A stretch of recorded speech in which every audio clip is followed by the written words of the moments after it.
दंडवत.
या ठिकाणी सर्व आचार्यांच्या मुखारविंदातून धर्म प्रबोधनाचा लाभ होणार आहे, तरी आपण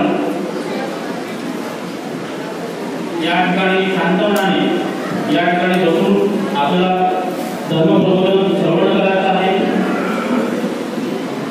सयाबाई लोखंडे उर्फ आबाईसाहेबबाई बिळकर यांच्या नावाने जे सागवानी गेट लोखंडे परिवारातर्फे या ठिकाणी या वर्धापना दिनानिमित्त श्रीकृष्ण मंदिराच्या गेटला अर्पण केलेले आहे। लोखंडे परिवारातर्फे केलेली ही सेवा, श्रीकृष्ण भगवंत मंदिराच्यासाठी केलेली ही सेवा, परमेश्वर त्यांची ही सेवा स्वीकारात घेऊ अशी परमेश्वराला प्रार्थना करतो। या ठिकाणी या सभेला सुरुवात करत असताना आदरणीय श्रद्धेय प्रातस्मरणीय परमपूजनीय रणाईत निवासी श्री निलेश दादाजी या ठिकाणी प्रास्ताविकपर आपले विचार व्यक्त करतात।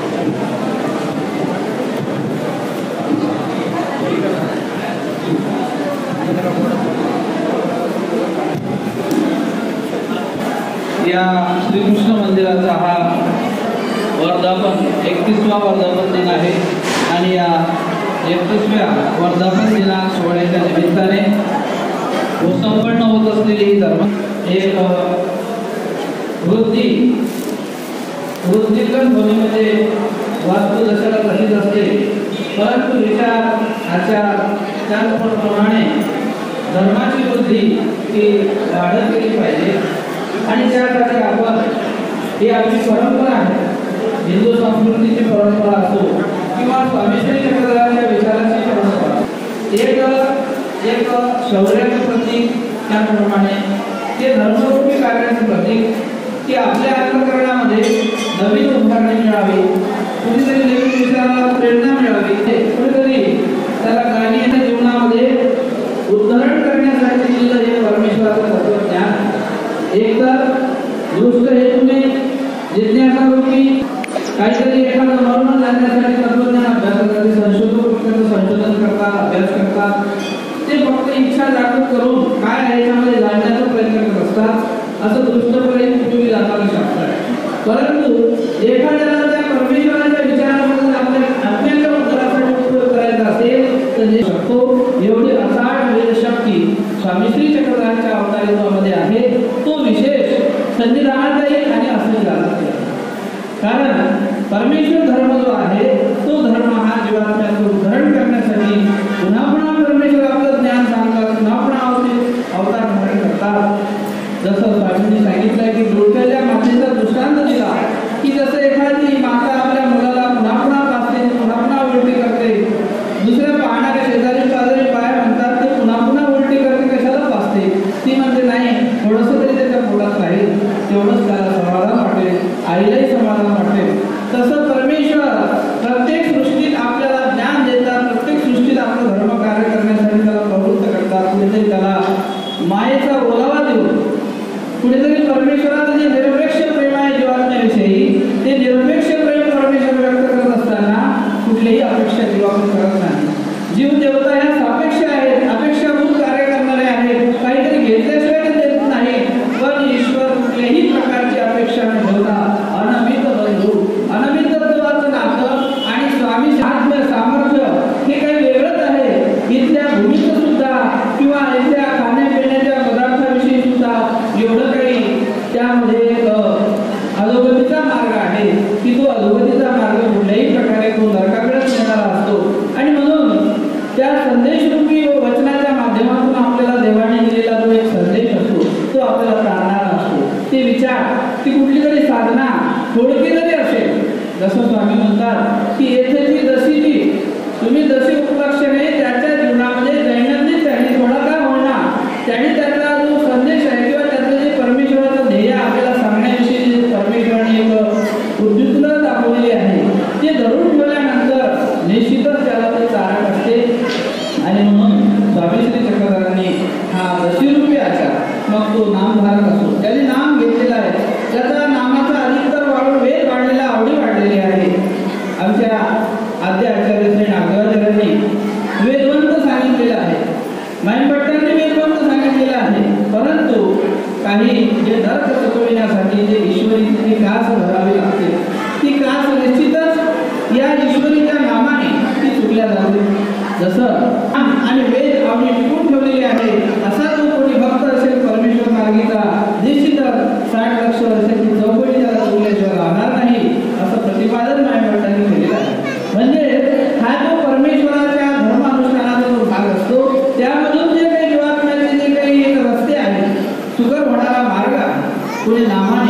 कोणी ज्ञानाने, कोणी सेवेने, जो त्या ज्या प्रकाराने युक्त असतो त्या प्रकाराने तो परमेश्वराला तोषविण्याचा त्याचा जर प्रयत्न असेल तर निश्चितच देव जर तोषला गेला, ईश्वर गुरु आज आपल्या समोर परमेश्वर दिसत नाही, पण परमेश्वराचं अस्तित्व त्याला व्यापलेलं आहे. त्या अस्तित्वासंयोगे आज आपल्याला देवाने ईश्वरीच्या सनातन धर्मामध्ये ईश्वरा दृष्टी समान असे अधिकरण आज आपल्या डोळ्यासमोर आज आपण ज्यांना पाचारण करून परमेश्वराचे जे ज्ञानी असतात, ज्ञानीजन असतात, अशांचा तरी सहवास असं म्हटलेलं आहे की तन्मंडळ वशेत ज्ञानी योगी स्वाध्यात्म चेतसा हृदयामध्ये व्यापलेली आहे. अशा वेगवेगळ्या वेळेची त्या मूर्तीमध्ये टाकले आणि ती अशी सुंदर भव्य दिव्य मूर्ती त्यांनी आपल्या हाताने बनवली आणि या मंदिरामध्ये त्या मूर्तीची 1991 साली स्थापना झाली आणि तेव्हापासून अव्याहतपणे ही मंदिराची धारा आमचा एक वर्षी 1 महिनाभर मार्ग सुद्धा आम्ही सगळे सहवास तिथं होता. आमचे गुरुवारी लहान बाबा, मोठे बाबा आणि संपूर्ण मार्गमंडळी या मंदिरात जवळजवळ 1 महिनाभर आमचं वास्तव्य होतं. अशा प्रकारे विविध कार्यक्रम उपक्रम या ठिकाणी होत असतात आणि त्या निमित्ताने ही मंडळी अग्रेसर असते. हे धर्मकार्य, ईश्वरीचं ज्ञान प्रवाहाचं कार्य आणि हा धर्म हा प्रतिवर्षी अशाप्रमाणे कार्यप्रसंगाच्या निमित्ताने वृद्धिंगत होऊन या कार्याची पताका वर्षावर वाढत जावं एवढीच सदिच्छा शुभेच्छा यांच्याकडे व्यक्त करतो. आणि या ठिकाणी आमचे गुरुबंधू श्री सुरेंद्र दादा बिडकर म्हणजे सुरेंद्रराव करते हे विशेष करून या कार्यक्रमामध्ये किंवा सहभाग यांचा नेहमी असतो. अशा या संपूर्ण मंडळीला शुभेच्छा देऊन माझे 2 शब्द विचार या ठिकाणी मी संपवतो. सर्वज्ञ श्री चक्रधर स्वामी की जय. धन्यवाद दादाजी. आपण या ठिकाणी अत्यंत अनमोल असं मार्गदर्शन आम्हाला या ठिकाणी निरूपित केलं. ज्ञानाचे दर्शने पापा होते कुलचरणे. ज्ञानाच्या नुसुद्या दर्शनानंच आपलं पापाचा नाश होतो असं ज्ञानाचं महत्त्व आहे. आज या ठिकाणी आपल्याला अधिकरणाचं दर्शन होतं हे आपलं महत्भाग्य आहे. तर या ठिकाणी मी या श्रीकृष्ण मंदिर वर्धापनानिमित्त होत असलेल्या या सभेचं द्वितीय पुष्प गुंफण्यासाठी आदरणीय श्रद्धेय प्रातस्मरणीय परमपूजनीय ज्यांचा आपण या ठिकाणी श्री गोविंद प्रभू चरित्रावर निरूपण ऐकत आलो असे आदरणीय श्री दादाजींना विनंती करतो. आपण या ठिकाणी आम्हाला मार्गदर्शन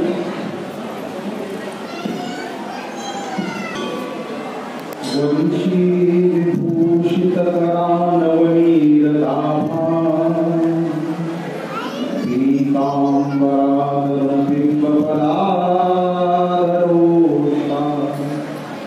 पूर्णेन्दु सुंदर मुखारविंदनेत्रा कृष्णात् परं तत्त्वमहं न जाने कृष्णात् परं तत्त्वमहं न जाने. श्री गोपाल कृष्ण महाराज की जय. श्री दत्तात्रेय महाराज की जय. श्री चक्रवाणी महाराज की जय. श्री गोविंद प्रभु महाराज की जय. सर्वज्ञ श्री चक्रधर स्वामी की जय. धन्यवाद. आज या ठिकाणी श्रीकृष्ण मंदिर दर्यापूर आहे.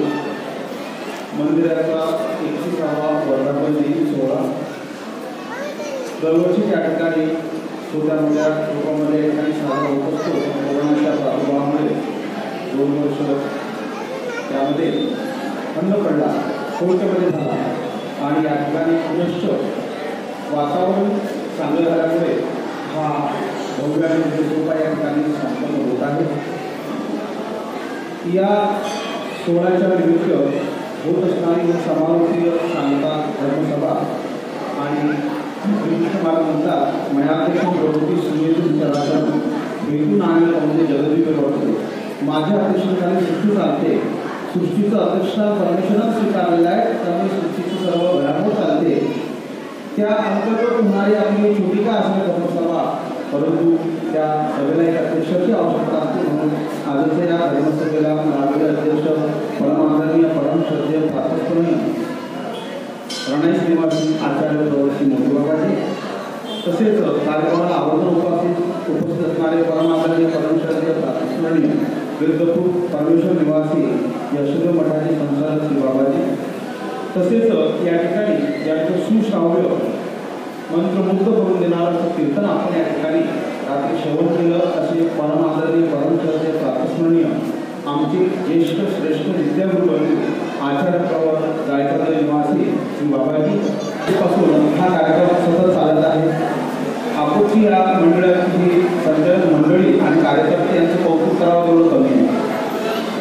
धावपळ करून चांगल्या पद्धतीने संचलन करून या ठिकाणी हा कार्यक्रम करून आणतात.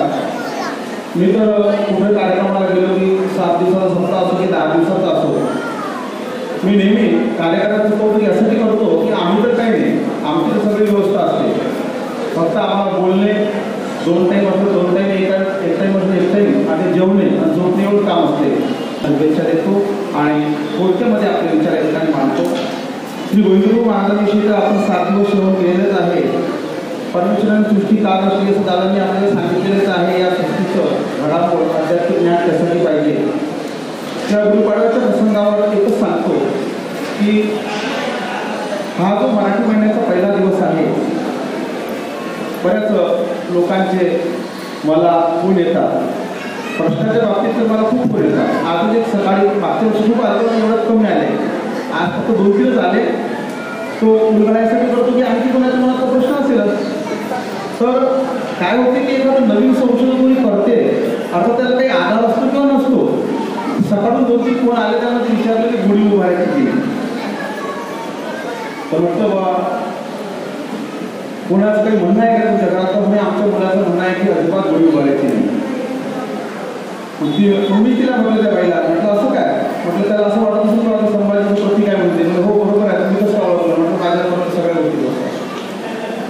तर बंधूंनो, असा एक विचार आहे की ज्यावेळेस संभाजींना औरंगजेबाकडून शिक्षा झाली आणि त्यांचं शीश तोडलं गेलं, तर ते शीश त्यावेळेस असं त्या औरंगजेबाने काढलं. म्हणून तेव्हापासून ते गुढी त्याचं प्रतीक आहे असं काही अफवा पसरलेली आहे सध्या. आणि म्हणून बरेचसे तरुण मंडळी जी आहे, म्हणजे आपले उपदेशी वर्ग जे आहे त्यांच्या घरातली तरुण मंडळी जी आहे ना, ती बाहेर मुलांसोबत राहते किंवा बाहेरचे विचार ऐकतात, पाश्चात्य संस्कृती विचार ऐकतात. त्यांच्यामुळे त्यांची वृत्ती बदललेली आहे. अध्यात्माकडे कोणाचं लक्ष नाही. त्या पोत्यांमध्ये सगळे सिनियर सिटीजनच असतात, तरुण मंडळी कोणीच नसते. एखाद्या गावात तुम्हाला वेळ झाले का तुम्ही इकडे कशाची आम्ही पागल आहे का, तुमच्या डोक्यात फरक पडला काय, म्हणजे अशी परिस्थिती झालेली आहे. त्यामुळे त्या तरुण मंडळीमुळे घरच्या उद्देशाने सुद्धा प्रॉब्लेम ही गुढी उभारली आहे. परंतु तुम्ही दादा चरित्र वास्तविक मंडळी प्रत्येक वेळेस स्वामींच्या चरित्रामध्ये येते की गोसावी आले तर स्वामींचं स्वागत झालं म्हणजे चौक रंगमालिका भरल्या, गुढी आतून उभारली. प्रत्येक वेळेमध्ये शब्द येते. तर गुढी हे शुभचिन्ह आहे. एक तुमचं उत्साहाचं आणि शुभ प्रेरणेचं नवीन वर्षाचं ते एक शुभचिन्ह म्हणून गुढी उभारल्या जाते. परंतु संभाजीचा त्याचा काही संबंध नाही. हा योगायोग संभाजीला ज्यावेळेस तशी शिक्षा दिली त्यांनी औरंगजेबाने, त्यावेळेस गुढीपाडव्याचा सण आसपास आला असेल, एखाद्या तरी दिवाळीला कोणीतरी सरते म्हणजे मरण पावते, तर त्याच्याकडे दिवाळी गाठली म्हणतात मग दुःख करतात.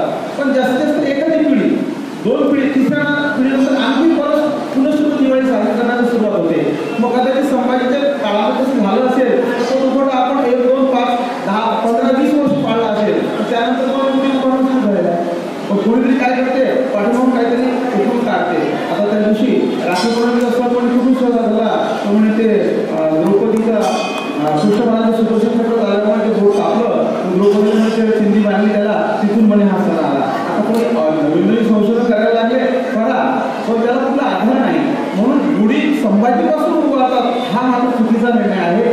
गुढीचा तर इतिहास स्वामींचा जर तुम्हाला सांगितला, पण सुरुवातीचा इतिहास असे म्हणतात की रामचंद्राने ज्यावेळेस रावणावर विजय प्राप्त केला आणि अयोध्येला आले, तर त्यांचं स्वागत तिथल्या मंडळीने गुढी दाखवून केलेला असा उल्लेख त्यांच्या दाक्षिणात्य रामायणामध्ये येते.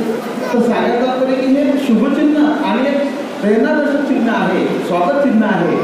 वांचून असा त्याचा काहीही संबंध नाही.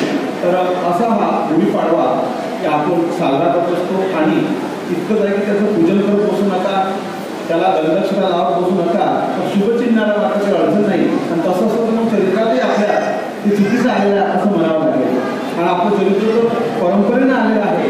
तर हा एक प्रश्न नेहमी दरवर्षी विचारायचा म्हणून याच्यावर विचार केलं.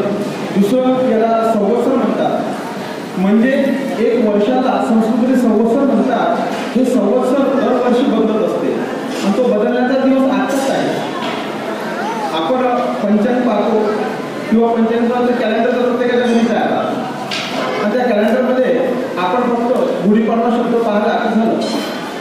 अर्थात सगळ्या पंचांगाला सगळी माहिती नाही मी, पण या दिवशी आजच्या दिवशी संवत्सराचं महत्त्व एवढं आहे की म्हणून आम्ही संवत्सर या ठिकाणीच ब्रह्मविद्येचं अध्ययन केलेलं आहे. आणि संवत्सर असं वर्षाला म्हणतात, असे 60 संवत्सर आहेत. तिथं वेळ कमी आहे. नारदाची याच्यासाठी एक सुप्रसिद्ध गोष्ट आहे की नारदाने ज्यावेळेस कृष्ण महाराजांची चेष्टा केली की मला तुमच्याकडे पुष्कळ पत्नी, आम्हाला एखादी पत्नी द्या, तेव्हा तो संपूर्ण कृष्ण महाराजांनी त्याला सांगितलं की तू माझ्या संपूर्ण 16,000 या 108 पत्न्या आहेत त्यांच्याकडे तू जा, जिथं मी न दिसेल ती तुझी पत्नी म्हणून तुला घेऊन जाईल. तर तो सर्वकडे फिरला म्हणे. प्रत्येक ठिकाणी कृष्ण महाराज दिसत होते, पण म्हणतात सत्यभामाच्या कडे तो ज्यावेळेस अचानक तिथून चालला होता, ती देवाची वेळ आहे, तो अचानक तिथून चालला होता, तर सत्यभामा ही ब्रह्म देवाची मानसपुत्री आहे आणि नारद ही ब्रह्माचे मानसपुत्र आहे, त्यामुळे ती एका नात्याने बहीण आहे. तर त्याने सत्यभामाचं बोर्ड पाहिलं असेल की सत्यभामाचा महल आहे, तर त्याचं लक्ष नाही आलं, तर तो तितक्यात निघायला लागला. पण काय झालं, कृष्ण महाराजांची वेळ आहे, कृष्ण महाराजांनी तिथंच धरलं गेलो बाहेर. म्हणे का कुठं चालले? म्हणे काही नाही चाललो म्हणे. तुम्ही पाहिलं का? सगळं पाहिलं, आता मी चाललो. मग इथं कोणी पाहिलं नाही म्हणे, इथं कसं काय म्हणे, ही माझी माणूस बहीण आहे म्हणे. नाही म्हणे, मी मला पण पाऊस लागला आता आणि नेमकं ते आतमध्ये गेले तर कृष्ण महाराज तिथंच नाही आहे. आणि मग आता त्याची फसली येतं. देव काय म्हणतात, तुम्ही या नरजन्मात येऊन खूप मोठं पाप केलं, स्वतःच्या बहिणीकडे तुम्ही वाईट वाचनेने गेले, तेव्हा खूप तुम्हाला पाप झालेलं आहे आणि या पापाचं पुरुषार्थ करण्यासाठी तुम्हाला काहीतरी करावं लागेल. मग म्हणे ठीक आहे म्हणे, काय करू म्हणे मी, म्हणून आम्ही इथं शिकलो संवत्सर तिकडून गेले असेल, जवळ तिथं एक संजीवनी साखर कारखाना आहे. त्या परिसरामध्ये आता इतिहासामध्ये वेगवेगळे स्थानं दर्शवलेले असतात. म्हणजे दशरथाने बाणमारा ते हाताळत राहतात. तिकडे अयोध्येकडचा तो इथपर्यंत कसं काय येथपर्यंत म्हणजे शब्दविंध्य होता. म्हणून शब्दविंध्य 340 किलोमीटर, याच्यापेक्षा ध्वनीचा वेगच नाही आहे. त्याला आवाज आला कसा श्राम बाळायचा याचा, मग ते चुपचाप असतात, मग सामून मोकळं होतात, ते हाताळायला ते बाण मारलं. तर अशा पद्धतीचं संशोधन जे असते ते बिनबुडात नसते, कधी कधी त्याला आधार नसते, ते बोलून मोकळून जातात. आता अलीकडच्या सरकारी जयंतीचा एक वाद निर्माण झालेला आहे की त्यामध्ये आपण 9 वाजता साजरी करतो, आता नवीन संशोधन आहे 6 वाजता. तो परत प्रश्न येऊन सुरू झाला की बाबा काय करावं, आम्ही जे जुना आहे ते चालू द्या, नवीन संस्कृत होत आहे त्याच्याकडे लक्ष देऊ नका. तर अशा पद्धतीमध्ये त्या श्रावण बाणाचं इकडे तिकडे सांगितलं, तिकडे सांगतात, इकडे सांगतात महत्त्वाचं. तर संवत्सर आम्ही ज्या ठिकाणी शिकलो तिथे मात्र सांगतात तुमचा जो प्रसंग आहे तिथे नारद तळ होतो आणि त्या तळामध्ये म्हणजे नारदापासून त्याला नारद नाव पडलं. देव म्हणतात कृष्ण महाराज की हे बघ, तू नरजन्मात येऊन पाप केलं ना, तर तू आता नाक दाब आणि या पाण्यामध्ये बुचकळी दे आणि म्हण की नरजन्मात आलेलं पाप माझं हरण हो. म्हणून त्याने बुचकळी केली आणि ते म्हणतो नर हर, नरजन्मात येऊन मी जे पाप केलं स्वतःच्या बहिणीकडे वाईट वाचले जाण्याचं ते हरण हो. आणि तो जसा त्या पाण्यातून बाहेर निघाला तो नारी झाला म्हणे. नारदी झाली म्हणे अचानक. स्वामी गायब होऊन गेले, कृष्णाची वेळ कशी आहे. मग तो एकदम ते आता एक तर स्त्रीचं प्राप्त झालं, तिथं कोणीच नाही आहे. मग ती रडायला लागली ती नारदी आणि ती खूप रडायला लागली. मग तितक्यामध्ये काय झालं की तिचा आवाज आला रडण्याचा, एका आदिवासी राजाला. आणि तो आदिवासी राजा चालला होता, तो स्त्रीचा ओरडण्याचा आवाज येते. संशोधन केलं आपल्या त्याच्या सैनिकांनी. ते म्हणे मग त्या काठावर म्हणे एक महिला जी आहे युद्ध करत आहे, खूप सुंदर आहे, 16 वर्षीय आहे, चांगली आहे. ठीक आहे, मग तो राजा गेला, आपल्याला विचार तू कोण आहे. म्हणजे मला काहीच माहिती नाही मी कोण आहे. मग म्हणे कसं काय झालं, मला काहीच माहिती नाही म्हणे. ते विसर पडला सर. मग म्हणे आता तू कसं कर म्हणे, तुला कुठं घेऊन जायचं नाही, तू पुढे जाऊ, मला कोणीच नाही म्हणे. म्हणे तू पोलीस जर नाही तर या जगात तर जगण्यासाठी काहीतरी सहारा पाहिजे. म्हणे तू विवाह कर म्हणे. म्हणे विवाह कोणासोबत करू म्हणे. तर म्हणे माझ्यासोबत कर. तर ते म्हणजे मला विवाह करायचा नाही म्हणे. तू किती वेळपर्यंत रडत बसशील. मग म्हणे हेही बरोबर आहे. मग तिला समजावलं वगैरे, मग तिला विवाह करून टाकला. आणि मग त्या नारदीला म्हणतात 7 मुलं झाली आणि एक मुलगी झाली म्हणे, तिचं कपिला षष्ठी नावाचं होतं. तरी 7 मुलं झाले. आणि मग काय झालं तर पर्यायाने म्हणे तो आदिवासी राजा म्हणून पावला, ते एक मुलं मरण पावले. अशी ते 7 मुले गेले, राजाही गेला. आणि ते मुलगी गेली आहे आणि मग ते दुःखी होऊन ते नारळी परत तळ्याच्या काठावर येऊन दुःख करायला लागले. परत तिला रळायचीच पाळी आली, ती रडत राहिली. तितक्यामध्ये कृष्ण महाराज आले, एक ब्राह्मणाचा वेश घेऊन आणि म्हणतात तू कोण आहे? म्हणे मी एक स्त्री आहे म्हणे, मला खूप दुःख आहे म्हणे. का बरं वाटतं म्हणे? तुला खूप दुःख आहे म्हणे. कसं? तर म्हणे माझा पती गेला, माझे मुलं गेले, माझी मुलगी गेली, आता मला कोणीच नाही म्हणून दुःख करून राहिले म्हणे या ठिकाणी. तर मग ते म्हणे तुला हे असं एवढं मोठं सगळं काही घडलं, मग तुला काही उपाय सांगू काय? तर म्हणे सांगा. तर म्हणे तू काय कर, आता त्या नारी जन्मात येऊन म्हणे सगळे तुझ्याकडून हे एवढा मोठा विस्तार झाला, त्याचा सगळा दोष तुला लागला असेल तर या नारी जन्मात तू पाप आता हरून झाला पाहिजे. म्हणून काय कर की आपल्या नागाला दाब आणि या पाण्यामध्ये एक आंघोळ कर, उकळी दे. ती म्हणे नाही नाही हे तर तुम्हीच करणार नाही म्हणे, कारण मला फक्त आता तरी मी असंच काहीतरी केलं म्हणून हे सर्व झालं, त्यामुळे मी आता चुकूनही असं करणार नाही. म्हणजे नाही म्हणे तुला करावं लागेल तसं त्याच्यावर. त्या ठिकाणी कृष्ण महाराज प्रकट होतात मूळ लक्षात म्हणजे देवा तुम्ही म्हणे हो म्हणे तू सत्यभामाकडे वाईट अवस्थेने गेला तर ते जे पाप तुझ्या मस्तकी पडलं ते हरण करण्यासाठी हे तुला असं करायला लावलं होतं. आता मात्र तुझं प्रश्न झालेलं आहे, काही काळजी करू नको. आता तू परत म्हणे नारी हर म्हणून या ठिकाणी पाण्यामध्ये उकळी दे, जेणेकरून तू या नारी जन्माच्या पापातून मुक्त होशील. मग त्याने त्या ठिकाणी गुंतणी दिली आणि तो बाहेर गेला. तेव्हा नारद झाला, तेव्हा त्याने देवाला साष्टांग दंडवत घातला. म्हणे त्याच्यानंतर मी सर्वांच्या चेष्टा करेल पण तुमची चुकूनही करणार नाही, कारण एका चेष्टेमुळे एवढं काही भोगावं लागलं. तर मग ते दुःख करायला लागले, पण नारदाला कलंक लागला किंवा नारदासारखा ब्रह्मचारी गोष्ट पण याने असं वाईट कृत्य केलं. तर मग ब्रह्मदेवाकडे तो गेला. असं काय झालं? कृष्ण महाराजाला त्याने विनंती केली की तुम्ही काहीतरी सांगा, किंवा ब्रह्मदेवाला त्यांनी सांगितले की बाबा ना नारी जन्मात जे काही पाप झालं ते तर याचं हरण झालं, तर त्याला एक विशिष्ट स्थान द्या. मग ते 60 मुलं जे होते त्यांची कथा खूप मोठी आहे, ते सांगत नाही वेळेवर. तर ते 60 मुलं काय म्हणतात, यांच्या पाप हरणाच्या पुरुषाच्या प्रक्रियेमध्ये आमचं इनागरण मरण झालं, मग आम्हाला काही विशिष्ट स्थान द्या. तेव्हा ब्रह्मदेवाने त्यांना 60 संवत्सर असं तुमचे 60 वर्षाचा वेगवेगळे संवत्सर म्हणून तुम्ही या ठिकाणी तुमचं नाव राहील आणि नंतर पुनश्च 60 झाल्यानंतर पहिला सुरू होते म्हणे. म्हणून तुमचं कॅलेंडर जे आहे किंवा तुमचं पंचांग आहे, पंचांगाचा अभ्यास जर असेल तर 60 वर्षानंतर पंचांग जसं तसं उतरते म्हणे परत, तोपर्यंत ते वेगळं चालतं, 60 परत उतरते. तर हा जो संवत्सर आहे हा प्रत्येक वेळेस बदलतो. तर आज तुम्ही घरी गेल्यानंतर कॅलेंडरमध्ये पहा, कालनिर्णयासारखं जर चांगलं जास्त माहितीचं कॅलेंडर असेल तर त्यामध्ये संवत्सर बदलतो. तर आज नलनामे संवत्सर बदललेला आहे. पूर्वीचा गेला आणि नवीन नळ नावाचा संवत्सर सुरू झालेला आहे. हा आता पुढच्या गुढीवर पाडव्यापर्यंत राहतो, पुनश्च तो मग बदलतो. असे 60 झाले की पहिल्यापासून परत सुरू होतात. तर असं हे गुढीपाडव्याचं एक आगळेवेगळं महत्त्व आहे आणि हा एक सनातन सण आहे. हा 3.5 मुहूर्तापैकी हा एक मुहूर्त आहे. विशेष म्हणजे भूमिपूजन आणि बांधकामासाठी त्याच्यापेक्षा भूमिपूजनाला जास्तीत जास्त महत्त्व या मुहूर्ताला दिले जाते. विजयदशमी तुमचं मुहूर्त आहे, त्यावेळेस राजे लोक आक्रमण करत होते, म्हणजे जिंकण्याच्या हेतूने विजयासाठी तो मुहूर्त चांगला होता. दान देण्यासाठी अक्षय तृतीया तुमचं अर्ध मुहूर्त तुम्ही मोजतात ते चांगलं आहे. आणि दिवाळीनंतरचा जो पहिला दिवस आहे प्रतिपदा तो एक मुहूर्त असे. कोणी मग अक्षय तृतीया अर्धी मोजते तर ती पूर्ण मोजते, कोणी त्याला अर्ध मोजते तर अक्षय तृतीया पूर्ण मोजते, असे मतांतर आहे. म्हणजे 3.5 मुहूर्तापैकी हा एक मुहूर्त आहे. आपल्या मराठी संस्कृतीचा पहिला दिवस आहे. तर या निमित्ताने या ठिकाणी या मंदिराची स्थापना झाली, मंदिराची सुरुवात झाली. आज 31व्या वर्धापना दिनापर्यंत मंदिराचं आज हे असं चांगल्या पद्धतीचं संचलन चालत आहे. असंच पुढेही चालत राहील अशा शुभेच्छा त्यांना देतो.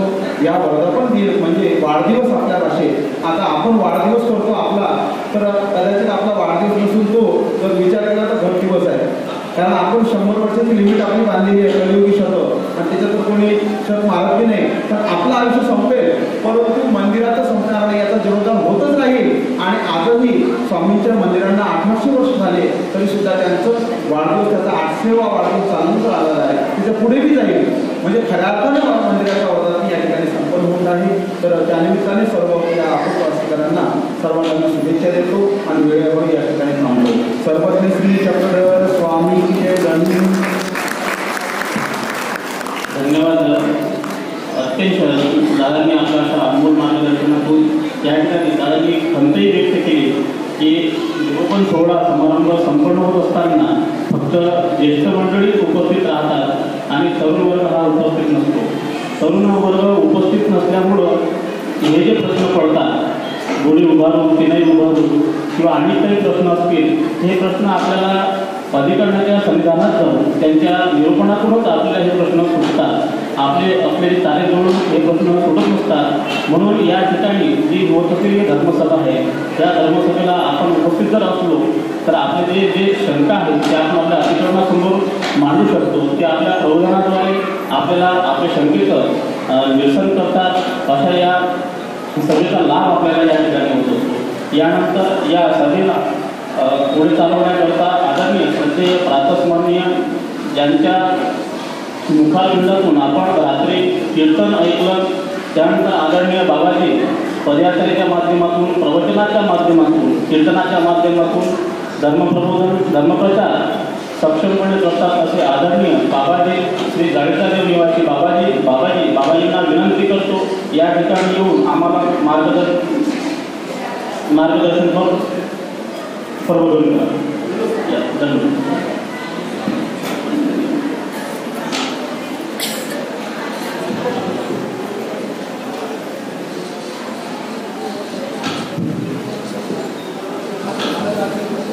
आवाज गेलाच पाहिजे.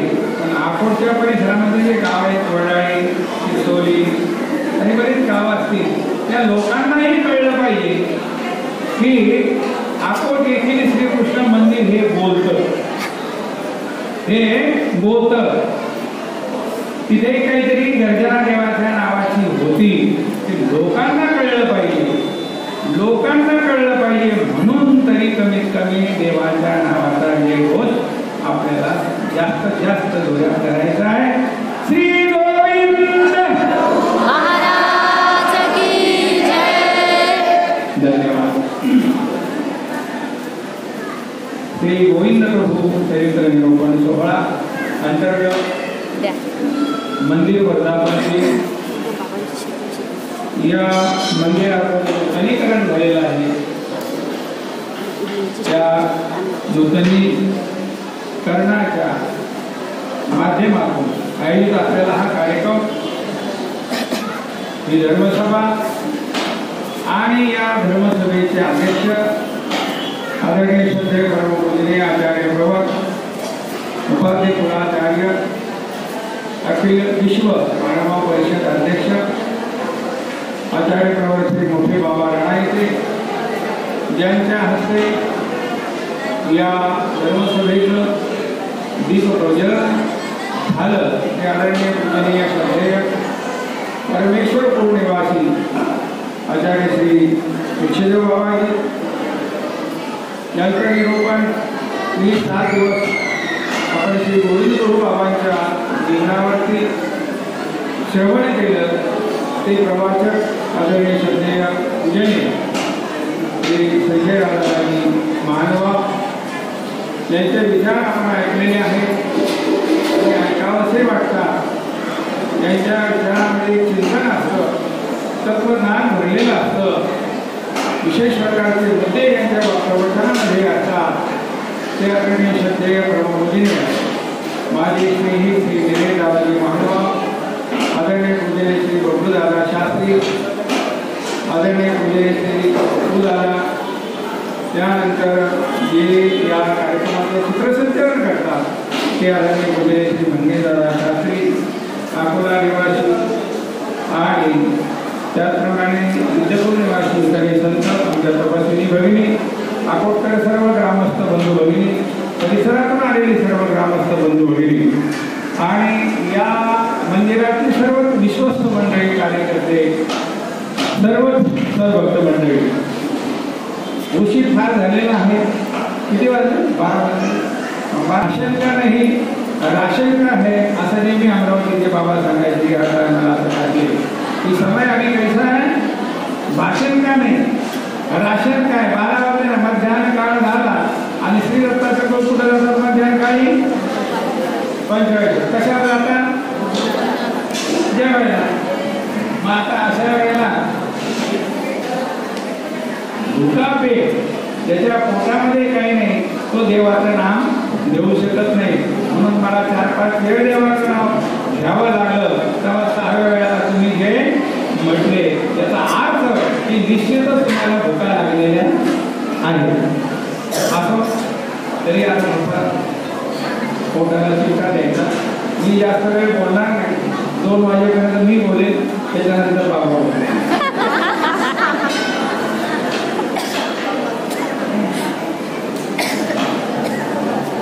या मंदिराची उभारणी होऊन आज 31 वर्ष झालेले आहे.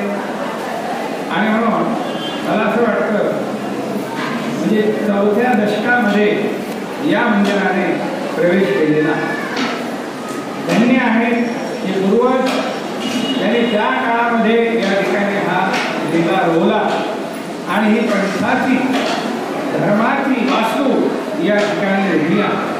कदाचित हे मंदिर या ठिकाणी जर उभं नसतं तर हे सोहळे आतापर्यंत या ठिकाणी झाले नसते. हे मंदिर नसतं तर कदाचित होऊ शकलं असतं, दुसरंही झालं असतं, पण हे नसतं तर कारण याच्या बाबतीत आपल्याला बोलायचं आहे. आणि म्हणून मंदिर हे माणसाचं आत्मशांतीचं केंद्र आहे. मंदिर लागेची बांधणे देव पहावया कारणे. देव त्या ठिकाणी दिसावा, भेटावा, त्याचं चिंतन व्हावं, त्याचं स्मरण व्हावं म्हणून आपण मंदिरं बांधत असतो. आपल्या डोक्यात देवपूजा नाही का? ज्यांनी या मंदिराची उभारणी केली त्यांच्या घरी देवपूजा आहे. जे रोज या मंदिरामध्ये येतात त्यांच्या घरीही देव आहे. मग आता घरी देवपूजा असताना मंदिरात येण्याची काय गरज आहे? जे विषय घरी आहेत तेच विषय काय? मग कशासाठी यायचं? हाच तर फरक या संप्रदायामधला आहे. सिद्धांतामधला हा फरक आहे की इथे आमच्या स्वामींनी तुम्हाला त्याग सांगितलेला आहे. आता पूर्ण त्याग तुम्ही करू नका, परंतु सकाळी सकाळी घर सोडा, घराच्या बाहेर या, मंदिरात या. इथे येऊन तुम्ही देवपूजा वंदन करणं, एखाद्या काठी स्मरण करणं आणि घरी करणं याच्यामध्ये फार मोठा फरक आहे. कारण घरी देवपूजा वंदन करत असताना, तुम्ही देवपूजा वंदन करत असताना जर छोटी नाथ समोरून जर आली तर अर्ध्यापेक्षा जास्त लक्ष नातीत राहतं आणि अर्ध्यापेक्षा कमी लक्ष कशात राहतं? देवपूजेत असतं. हा तुमचा अनुभव असेल, फक्त कोणी सांगणार नाही. आणि जायची घाई असेल घरामध्ये तर देवपूजा वंदन करता करता आणि जायची घाई आहे, गाडी पकडायची आहे तर देव कपाळाला लावता लावता लवकर आठवत बरं चहा मांडून दे, म्हणजे माझी देवपूजा होऊन तर तुला चहा तिकडे तयार होईल. याने इकडे देव कपाळाला लावून ठेवायचे, आरती ओवाळायची, तर बशी हातात. हे मंदिरात आल्यानंतर हा प्रकार इथे घडत. म्हणून कुठेतरी आम्हाला सोडावं लागणार आहे. सोडल्याशिवाय आमच्या पदात काही पडणार नाही. आणि म्हणून ही सर्व आरोग्य मंडळी या ठिकाणी रोज सातत्याने येतात, देवधर्म करतात, देवपूजा वंदन करतात, प्रसाद वंदन करतात. आता प्रामुख्याने विषय की या मंदिराला गाभारा आहे, सभामंडप आहे. सभामंडपाचं उद्घाटन ज्यावेळेला झालं असेल त्यावेळेला मंदिराची उभारणी झाली, मंदिर बांधलं गेलं, त्यावेळेला मंदिर उद्घाटन कशावरून हाही कार्यक्रम झाला असेल. परंतु आज नाविन्यपूर्ण काय आहे? लोखंडे परिवाराने लाकडी दरवाजा बनवला. बरोबर आहे? लोखंडे परिवाराने कोणता दरवाजा बनवला?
रिकामा असावं, त्या ठिकाणी कुठल्याही प्रकारचा अहंकार या सगळ्या गोष्टी नसाव्यात. त्याची आपली कीर्तनामधून या गोष्टी सांगितलेल्या आहेत.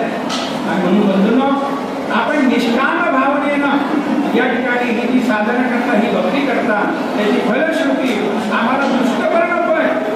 भक्तीमध्ये आणि बऱ्याच वेळेला हेतुपूर्वक आम्ही विडे ठेवत असतो, हेतुपूर्वक बऱ्याचशा गोष्टी करत असतो. आता काही लोकांचं म्हणणे, बाबा संसारामध्ये म्हणजे हेतुपूर्वक विडा ठेवल्याशिवाय आमचं ते काम होतच नाही. तसं नाही, तुम्ही देवावर विश्वास ठेवा, सगळ्या गोष्टी आपोआप होतात. एक मनुष्य देवाला शोधण्यासाठी जंगलामध्ये चालला. मग बाबा म्हणजे कुठे चालले? म्हणजे देव पाहायला, देवाला भेटायला.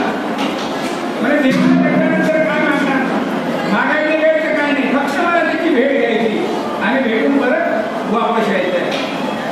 गावाच्या बाहेर आले आणि गावाच्या बाहेर आल्यानंतर त्याच्या बाईने विचारलं, खाऊ कुठे चालले?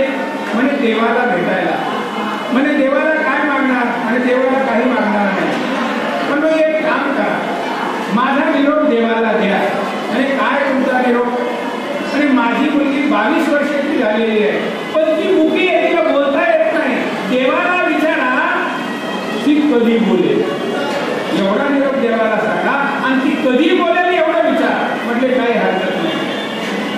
चालले पुढे प्रवास करता करता एक विहिरीचं काम चालू होतं.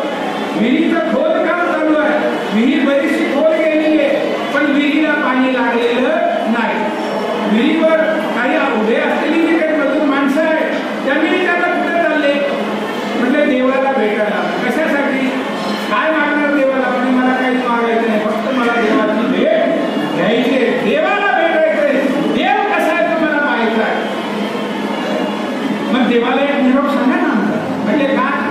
ते आम्ही महिना झाला विहीर खोदतोय, आणखी कुठेही बोला नाही, कोण्याही कोपऱ्यात बोला नाही. विहिरीला एका कोण्या तारखेला पाणी लागलं, एवढा निरोप आमचा देवाला द्या. एवढं घराणं आमचं सांगा, एवढं देवाला विचारा की आमच्या विहिरीला पाणी कधी लागेल. आणखी पुढे चालले. पुढे प्रवास करता करता एक संन्यासी, एक साधू, गाडी वाढलेली आहे, जटा बांधलेल्या आहे, मोठा असं त्याचा जटाचा असं सुकर कळस निघालेला आहे. आणि असा तो देवाचा कुठला तरी नामस्मरण चिंतन करता करता त्या ठिकाणी तो बसलेला आहे. आणि हा मनुष्य समोरून जातोय. आणि मग त्या साधूने असं भक्ताला विचारलं, खावा कोणी कुठे चालले? म्हणजे देवाला भेटायला. देवाला भेटायला? हो. कुठं? आणि जंगलामध्ये. अरे 12 वर्ष झाली मी या ठिकाणी बसलेलो आहे, देवाची साधना करतोय, देवाचं जप करतोय. मला आणखी देव स्वप्नात आला नाही. आणि तुला आता प्रत्यक्ष जन्म भेटणार आहे? हो. पण मी त्याला भेटायला आलो आणि देवाला भेटल्याशिवाय मी वापस येणार नाही. म्हणजे एक काम करा, काय देवाला सांगा की 12 वर्षापासून मी तुझी साधना करतो, तुझं जप करतो, मला कधी भेट दिली. ठीक आहे. या माणसाने 3 लोकांचे निरोप घेतले, जंगलामध्ये गेला. पुष्कळ त्यानं जंगल शोधलं. प्रत्येक झाडाखाली गेला, गुफेमध्ये गेला, जाळीमध्ये गेला, दगडाच्या आड, दगडाच्या बाजूला पुष्कळ हिंडला, पण देवाची काही भेट झाली नाही. नुसतं असा फिरल्यानं देव होणार आहे का? फिरल्यानं देव होणार आहे का? नाही. पण त्याच्या मनामध्ये एक इच्छा आहे, लक्षात घ्या. एक निष्ठा जर माणसाच्या मनामध्ये असेल तर सगळ्या गोष्टी होऊ शकतात.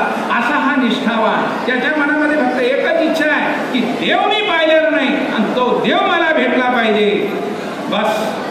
मग त्याचं नाव गाव काही माहिती नाही, पण जंगलात देव असतो, जंगलामध्ये साधू संत असतात. अशा हिशोबानं तो 1 महिना 15 दिवस फिरला, पण देव काही त्याला भेटला नाही. शेवटी कंटाळला. म्हणजे आता गावाला तोंड दाखवायचं नाही, नातेवाईकांना तोंड दाखवायचं नाही. आता आपण देव नाही भेटत ना, आता आपण स्वतःला इकडे संपवून टाकायचं. मोठी विहीर पाहिली, दृष्टांत बरं का, आता सगळं काही तसंच करतात. एक विहीर पाहिली आणि विहिरीच्या काठावरती उभा राहिला आणि सांगितलं, देवा तू मला भेटत नाही ना, आता मी स्वतःला संपवून टाकणार. आणि म्हणून एकदा हात जोडले त्यानं त्या विहिरीमध्ये उडी मारली. जशी उडी मारली तशा अर्ध्या मधात देवानं त्याला झेललं. देवानं काय केलं? झेललं, वर काढलं. अरे म्हणे बाबा कशासाठी पडतो?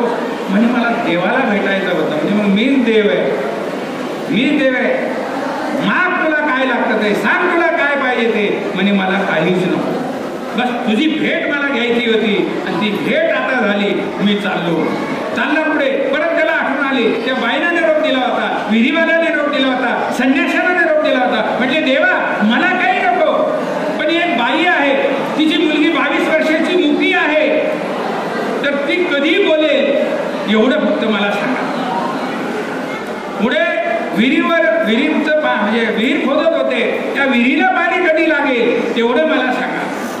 आणि एक संन्यासी आहे, तो संन्यासी 12 वर्षापासून त्या ठिकाणी नामस्मरण करतोय, त्याची आणि तुमची भेट कधी होईल हा निरोप त्यांना दिलेला आहे, ती तारीख मला सांगा.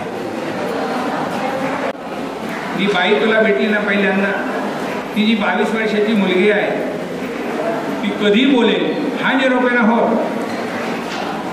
ज्या वेळेला एखादा भला माणूस तिला भेटला त्या वेळेला निरोप सांगायचा. देव सांगतोय भला माणूस ज्या वेळेला भेटल त्यावेळेला ही मुलगी त्याच्याशी बोलल आणि ती त्याच्याशी लग्न करेल.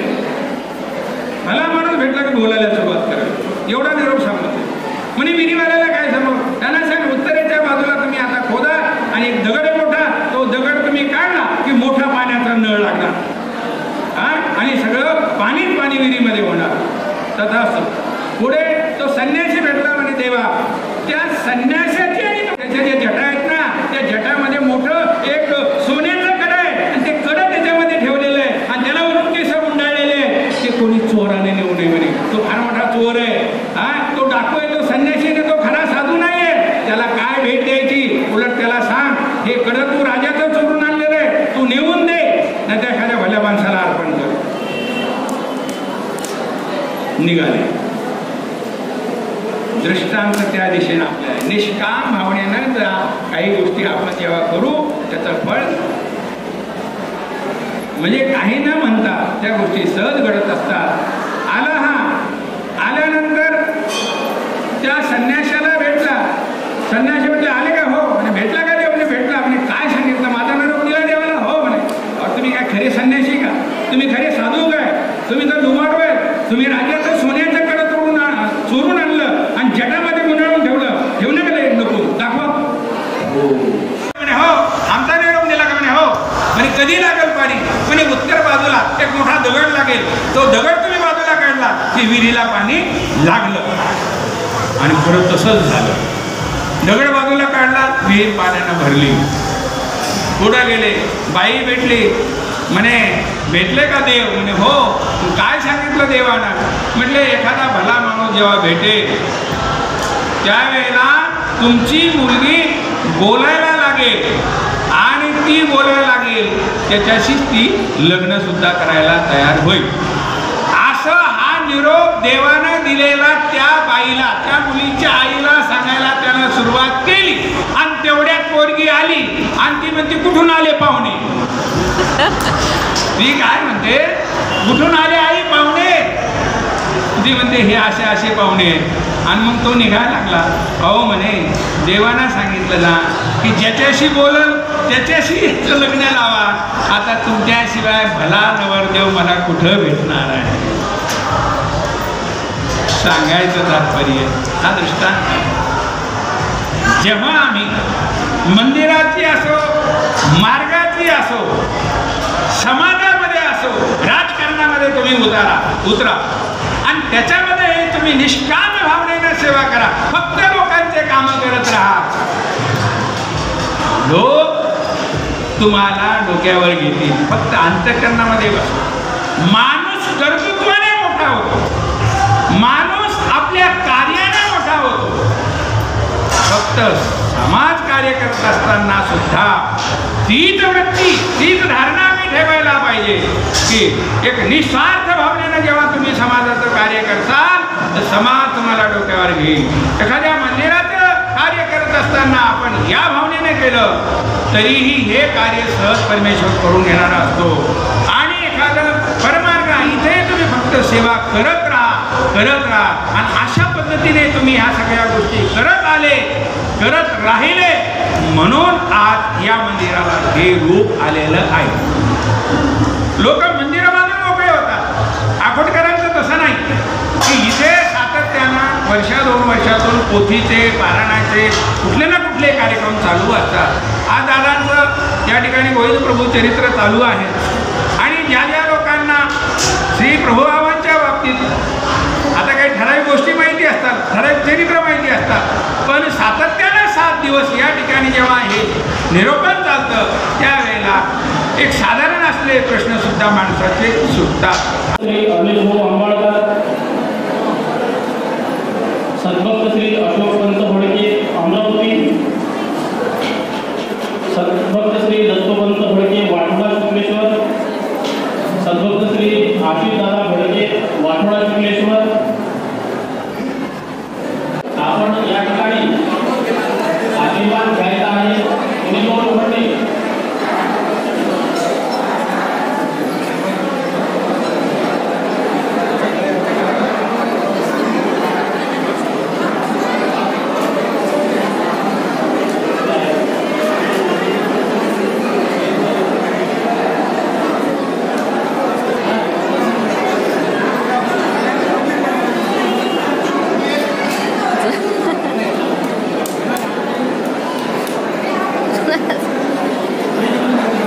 घेते ना घेते. आपण करीत असलेले हे सेवारूपी आपल्याला आशीर्वाद आहे बाबांचा. याही पुढे आपल्याकडून उत्तर ही सेवा घडत राहू.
लाभलेले अध्यक्ष परमपूजनीय आदरणीय श्रद्धेय प्रातस्मरणीय उपाध्याय कुलाचार्य वर्धनस्थ श्री बाबाजी रणाईचे, त्याचप्रमाणे ज्यांच्या मुखरविंदातून रात्री आपण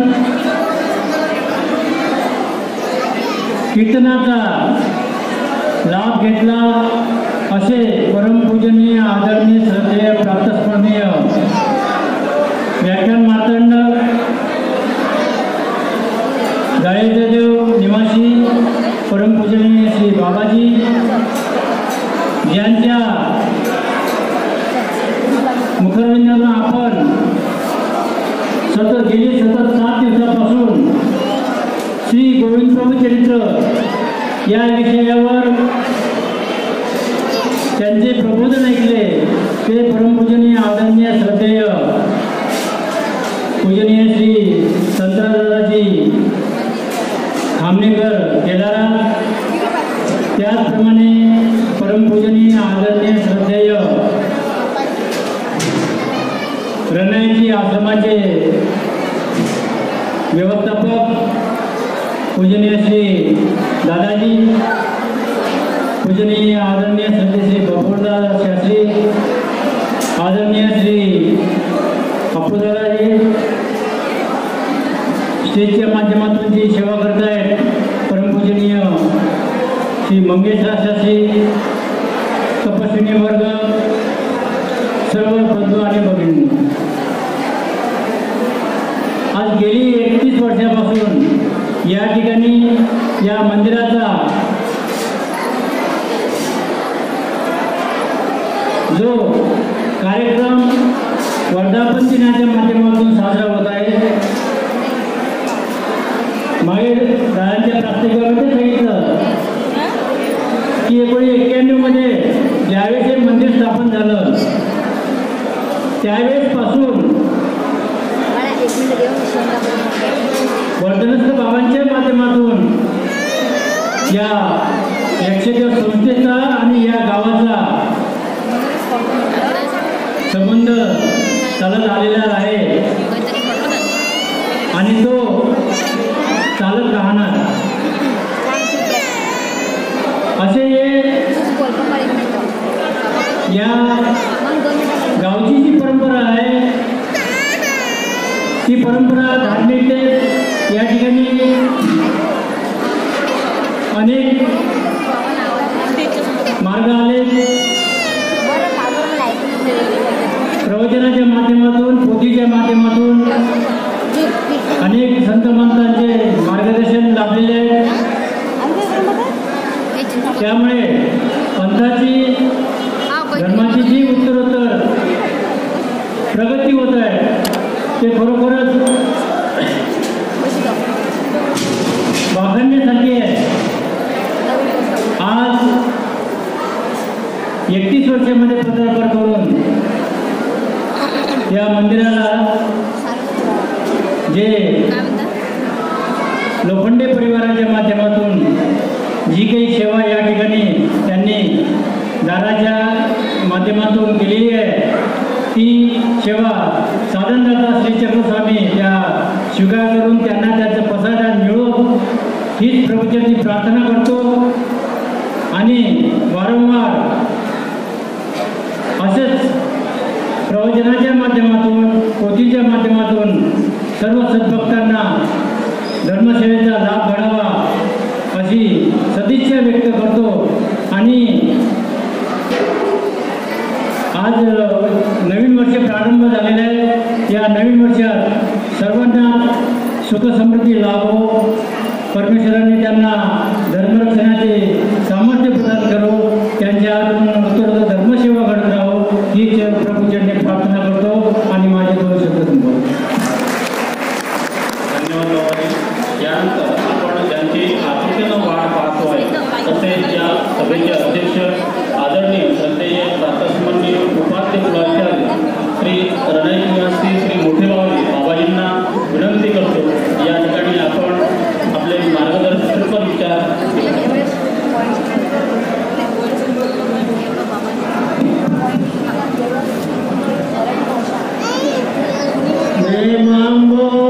संभूतं कान्वादनन्दनायका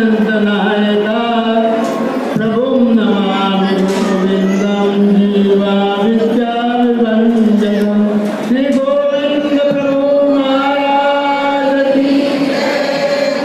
मी कीर्तनकार नाही त्यामुळे मला तसं त्यांच्यासारखं म्हणता येणार नाही, पण तसं तुम्ही सहयोग द्या बरं होईल असं मला वाटते. श्री गोविंद प्रभू.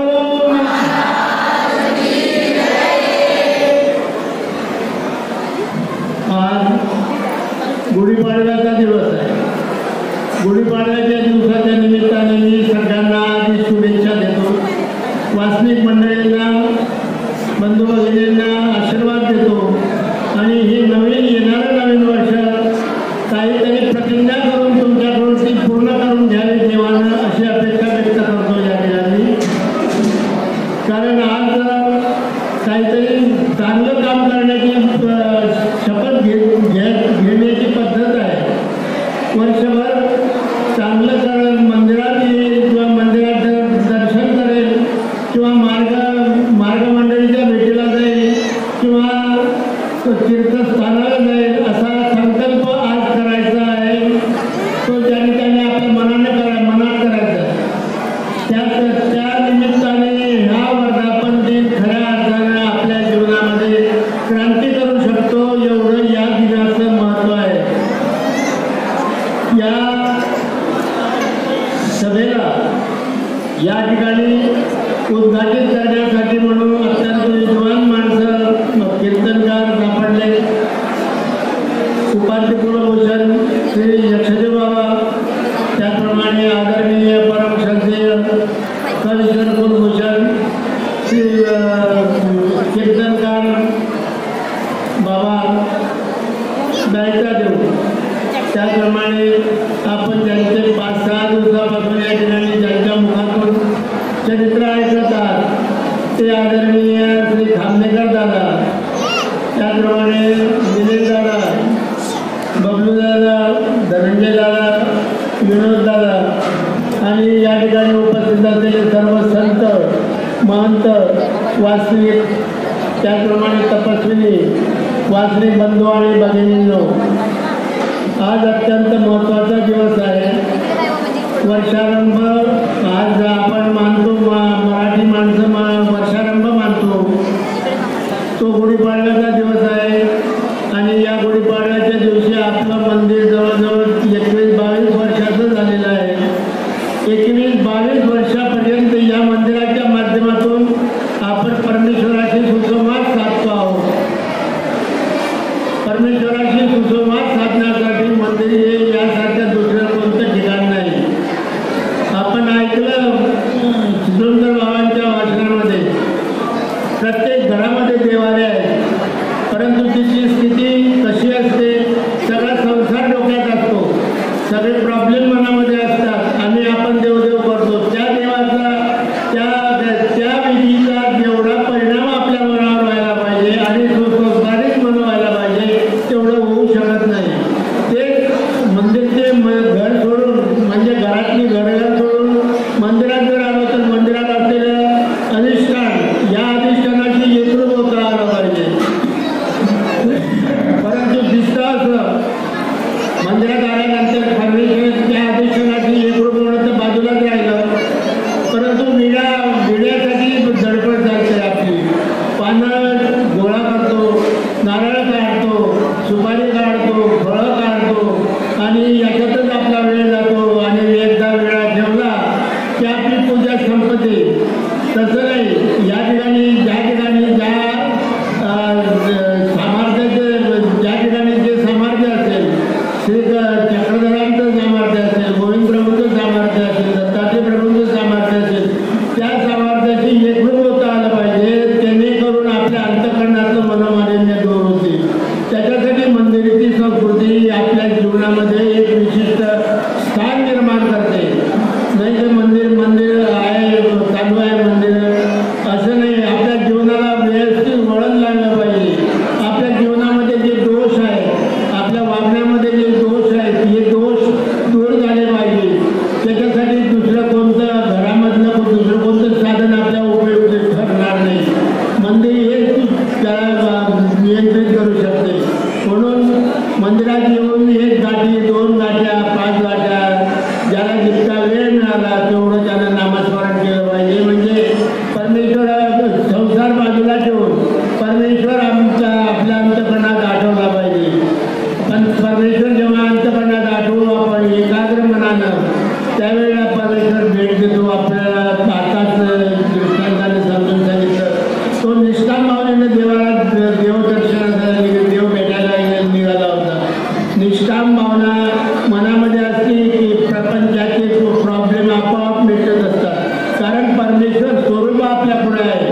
परमेश्वराची आराधना आपण करतो आहोत आणि भक्ताचं एवढं संरक्षण परमेश्वर करणार नाही, परंतु परमेश्वरावर तेवढा विश्वास पाहिजे, परमेश्वरावर तेवढी दृढता पाहिजे. अंतःकरणात दृढता असल्याशिवाय परमेश्वराच्या बाबतीतून काही प्राप्त होणार नाही.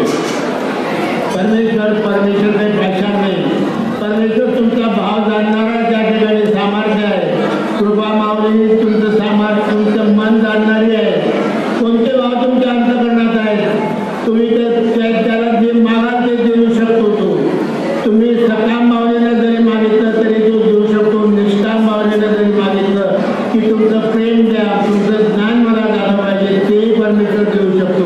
काय द्यायचं याचं आपल्याला ज्ञान पाहिजे. महत्वाचा भाग हा आहे की धर्माचरणातून आपण आपल्या जीवनाला उपयुक्त असे गोष्टी परमेश्वराला मागितल्या पाहिजे. की परमेश्वरा मला कर्मावश्य तर सगळं मिळालं आहे, मी सुखी आहे, त्या मानानं मी सुखी आहे, पण ही कर्माची जी अधीनता आहे, ही कर्माची अधीनता मला पर स्वाधीन करत आहे. तरी या कर्माच्या अधीनतेमधून मी सुटलो पाहिजे.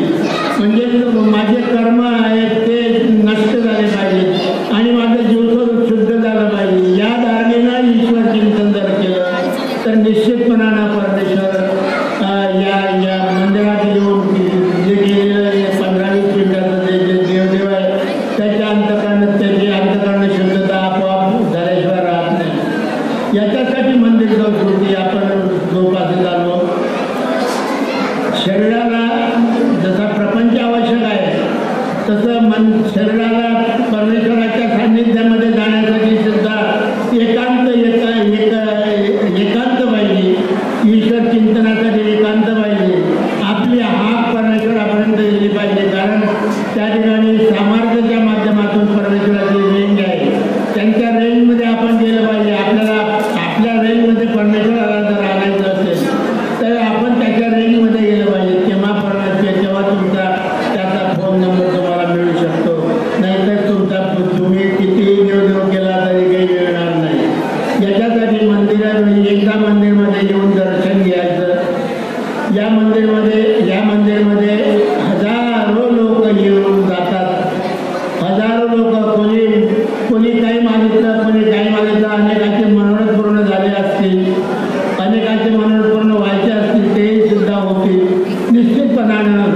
परंतु त्या दृष्टीनं आपण आलो पाहिजे, या संस्कृतीमध्ये वावरलो पाहिजे. तरच या वर्धापन दिनाचं महत्त्व आपल्याला लक्षात येईल. आपण 5 दिवस 6 दिवसापासून या ठिकाणी गोविंद प्रभू चरित्र वाचत आहात, ऐकत आहात. गोविंद प्रभू चरित्र परमेश्वरानं तुमच्या आमच्यासाठी अवतार धारण करून तुमचे आमचे गुणधर्म स्वीकार करून अवतार कार्य केलं. ते मार्गदर्शन आपल्याला झालं पाहिजे. त्यांच्या वेळेतलं मर्म आपल्याला कळलं पाहिजे. असहाय्यपणे जर परमेश्वराचं चिंतन केलं तर परमेश्वर धावत येतो. एकटीच बाई होती घरात, एक लहानसं लेकरू तिथं होतं. तिनं मनामध्ये इच्छा उत्पन्न केली की श्रीप्रभू जर येतील तर मी लेकरू त्यांच्या सांभाळी घालेल आणि मी पाणी आणेल. कारण तिथे पाण्याचा दुर्भिक्ष होतं, गावाच्या बाहेर जावं लागत होतं. असं म्हटल्याबरोबर ती अडली नडलेली बाई श्रीप्रभूवर तिची अनन्य श्रद्धा, श्रीप्रभू त्या ठिकाणी तिच्या घरी गेले आणि तिचं लेकरू सांभाळलं. आता ते निर्गुण ब्रह्म परमेश्वर काय परमेश्वराची प्रवृत्ती कोणाला कळते. त्यांनी काय केलं, लेकरू सांभाळलं. घरामध्ये पखाल होती, त्या पखालीच्या एका पाख्यावर त्याला झोपवलं आणि वरून दुसरं पाखं झाकून दिलं. ही बाई आली, लेकरू पाहते, गोविंद प्रभू पाहतात, गोविंद प्रभू नाही, लेकरू पाहायचं, लेकरू नाही. बघा तिची श्रद्धा कशी होती की येण्यापेक्षा गोविंद प्रभू त्याच्याजवळ सुद्धा तिनं आपलं निर्धास्तपणे आपलं लेकरू दिलेलं होतं. मग जेव्हा ते लेकरू दिसेना तेव्हा कावरी बावरी झाली. तिचा विश्वास डळमळायला लागला. याला विचार, त्याला विचार, शेजारणीला विचारलं. शेजारी म्हणजे तू काही येणे झाले का? त्या गोविंद प्रभू येणे दिवशी त्यांच्या सांभाळी बोलून दिलं. त्यांनी काही वेळ टाकलं, त्या कुठं फेकून दिलं तर काय केलं. लेकरू तूच मिळे, तिला सगळ्यांनी मिळत काढलं. पण घरातून बाहेरून घरात अशा पद्धतीनं ती वावरत असताना तिच्या घरातली पखाली होती पाण्याची, ती हालत होती. ती हालतेचा अनुभव बघायला गेली. त्याच्या खाली आनंदानं हातात लेकरू खेळत होतं. हात पाय हलवून लेकरू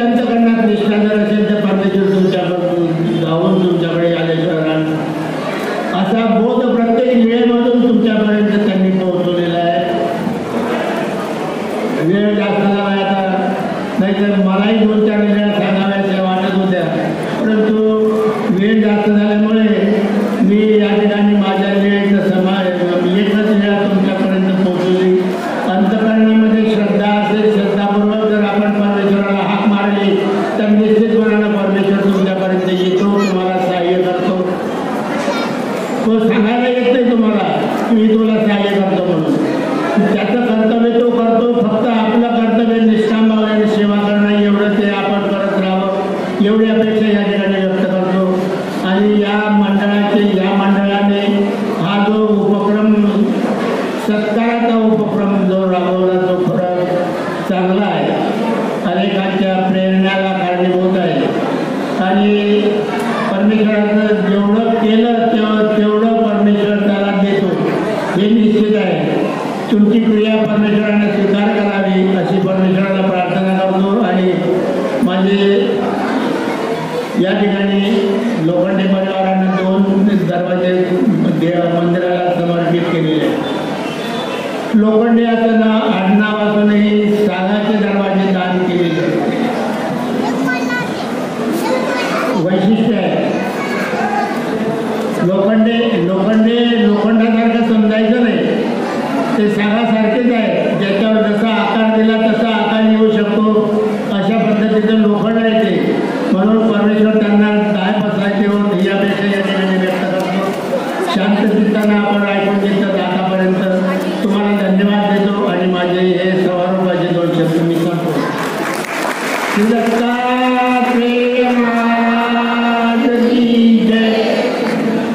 उभा ठाकला स्थिती पुढे स्थिती ते या परमेश्वराच्या वचनाला अनुसरून आपण फक्त कार्याकर्ता उभं राहा आणि परमेश्वर ते कार्य आपल्याकडून पूर्ण करून घेईल असा आशीर्वाद बाबाजींनी या ठिकाणी आपल्याला दिलेला आहे. तर हा समारोपीय बाबाजींचा संपूर्ण हा कार्यक्रम आता समारोपाकडे जात आहे.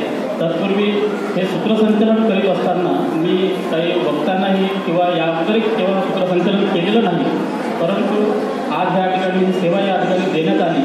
नामोच्चारण करत असताना अधिकरणांचा माझ्याकडून काही शब्दांनी उणेदुणे झाले असेल तर माई माऊलीप्रमाणे अंतकरण असलेले आदरणीय बाबाजी मला क्षमा करतील अशी मी प्रार्थना करतो. यानंतर या कार्यक्रमाचं आभार प्रदर्शन करण्याकरता मी विनंती करतो आदरणीय श्रद्धेय परमपूजनीय सन्मित्र श्री बबलूदादा शास्त्री रणैके यांना विनंती करतो या ठिकाणी येऊन त्यांनी आभार व्यक्त करतो.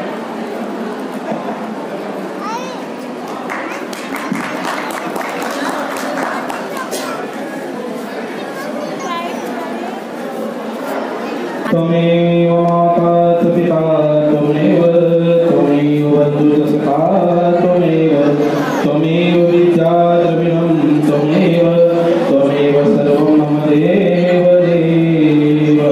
श्री कृष्णचंद्र भगवान की जय.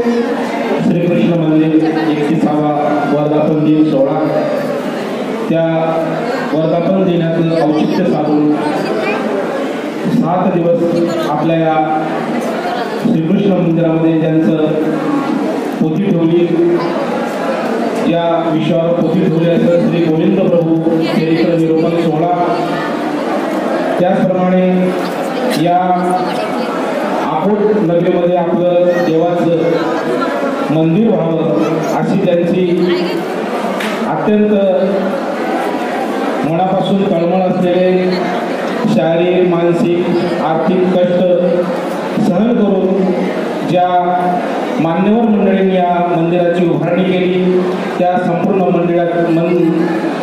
त्या मंडळींचा सत्कार समारंभ या कार्यक्रमाला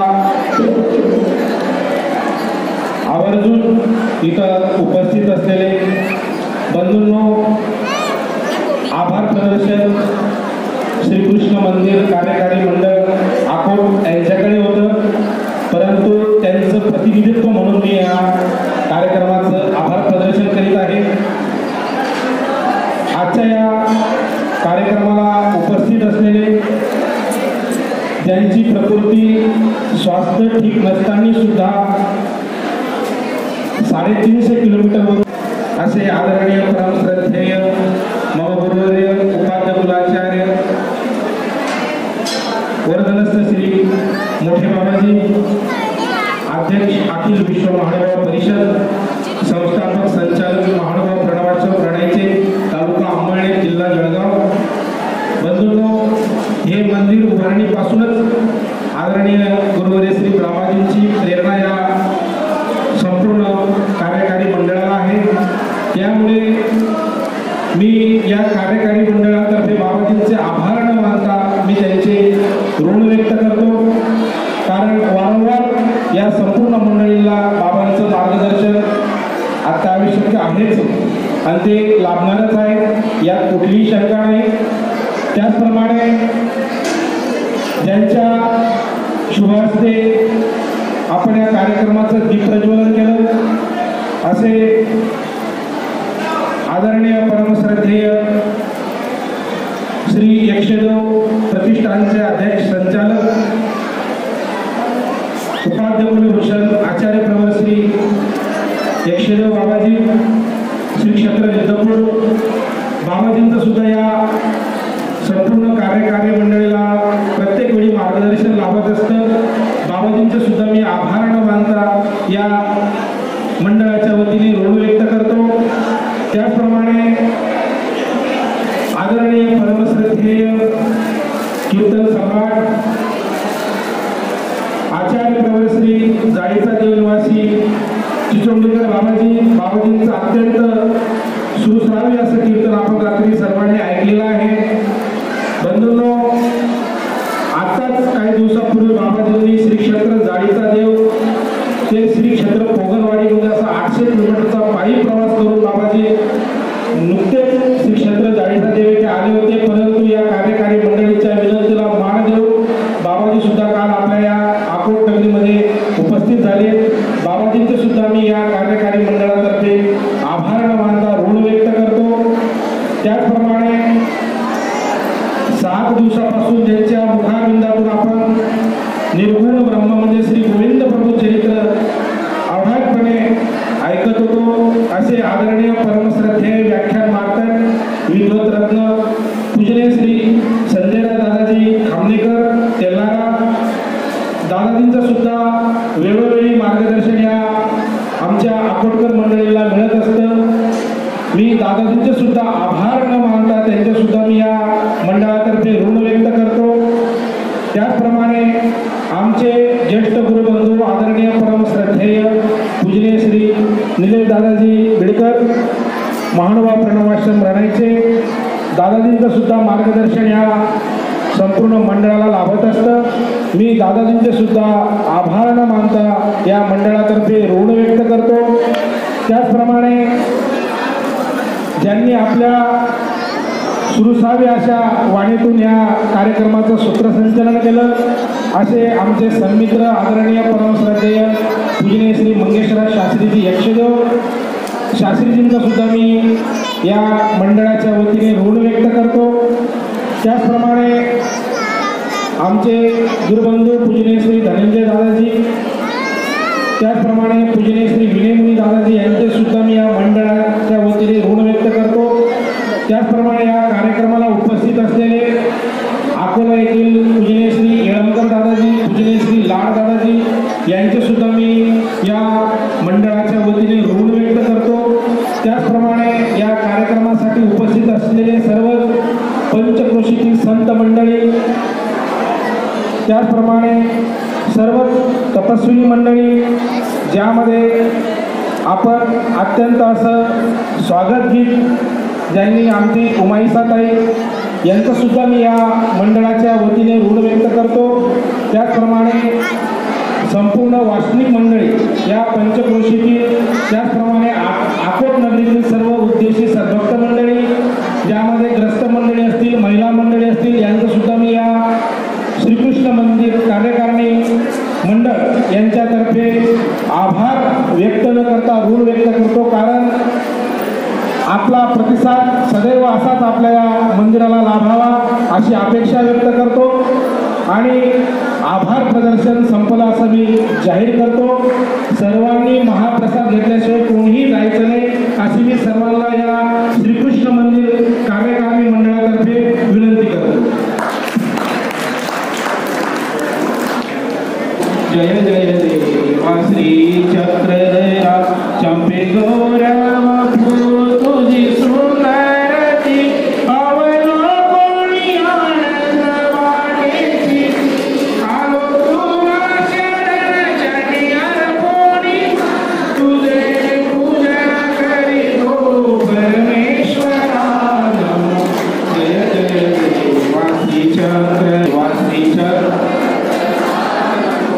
जय जय देवासी चक्रधरा पंचायती उजळोळे मनी भक्ती निरंजनारी पापादरोळी उदपती गोपाला ओळी गोपाल तुझ हो गोरी जगदीश्वरा नमो जय जय देवासी चक्रधरा नमो जय जय देवासी चक्रधरा दीन दीन पूजा